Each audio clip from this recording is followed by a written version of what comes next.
La salle des réunions Pokolo Amoyo a vibré ce 12 janvier 2024 au rythme de l'atelier de mise à niveau des directeurs de programmes et professionnels de médias du Kasaï oriental. L'initiative est de la division provinciale de la santé à travers le programme élargi de vaccination PEV. Motivation, introduction de la vaccination contre le coronavirus dans le calendrier vaccinal de routine, car à ce jour, un nouveau cas a été attesté dans la région. Introduisant Dr Nestor Chitekuka Boto, chef de division provinciale en charge de la santé, a conscientisé les participants. La communication n'est pas bonne, tout ce que nous pouvons faire, ça va aboutir à un échec. C'est ainsi qu'on s'est dit, pour atteindre une masse de la population, nous devons faire recours aux journalistes, à toutes nos chaînes de radio que nous avons dans la province. C'est ainsi qu'on vous a invité ici pour vous parler de la vaccination, vous parler des infodémies, surtout vous, les journalistes, qui doivent passer les informations sur les différentes chaînes des radios et des télévisions. C'est vous qui devrez passer la bonne information et la meilleure. L'importance de la communication dans la sensibilisation et l'éducation des masses en faveur de la vaccination, mais aussi la lutte contre l'infodémie, cet autre mot qui ronge la communauté, a-t-il fait remarquer. Comme on l'a dit ici, souvent ce sont des infodémies qui ont une vitesse de croisière dans les réseaux sociaux. Si nous prenons l'exemple de Covid ici, qu'est-ce que nous n'avons pas entendu? Qu'est-ce que nous n'avons pas lu? Qu'est-ce que nous n'avons pas vu? Alors que c'est une maladie qui existe réellement et pour laquelle on devait faire tout pour mettre fin ou barrer route à l'expansion de la maladie.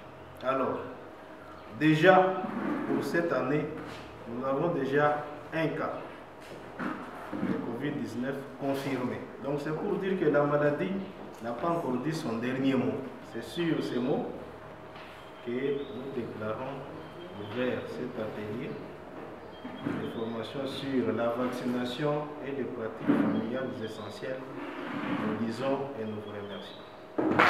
Dans la même veine, Dr Ignace Mwanza, médecin-chef d'antenne PEV, et M. Jean-Pierre, chargé de la communication à l'UNICEF, ont animé l'atelier tour à tour en présence de Mme Marie Malou, communication d'EPS Kasaï oriental.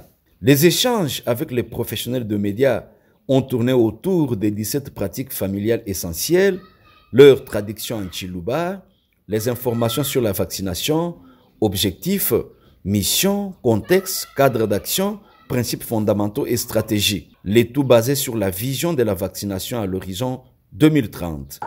Le Penta, il a la combinaison de 5 antigènes dedans.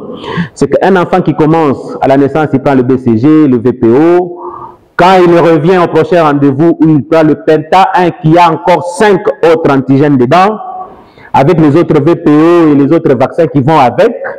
On se dit déjà que cet enfant a pris un grand nombre de vaccins, n'est-ce pas? Mais ces enfants-là qui n'arrivent pas à prendre le Penta 1 avec Gavi, ce sont des enfants zéro dose. Ils peuvent facilement faire des maladies et on peut se retrouver dans des contextes d'épidémie si on n'arrive pas à vacciner ces enfants. Au moins qu'ils arrivent à prendre ce vaccin-là. Et les sous-vaccinés, ce sont ces enfants-là qui n'arrivent pas à prendre ce Penta-là, mais au troisième rendez-vous, le Penta 3. Vous voyez cette combinaison de 5 vaccins avec les autres vaccins qui vont avec. Il vient au deuxième rendez-vous, il prend. Il vient au troisième rendez-vous, il prend. Déjà, par rapport à son immunisation, il a pris quand même une gamme de vaccins. Il y a encore un risque réduit de développer ces maladies.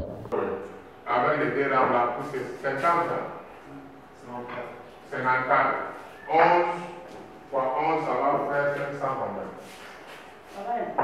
500, oui.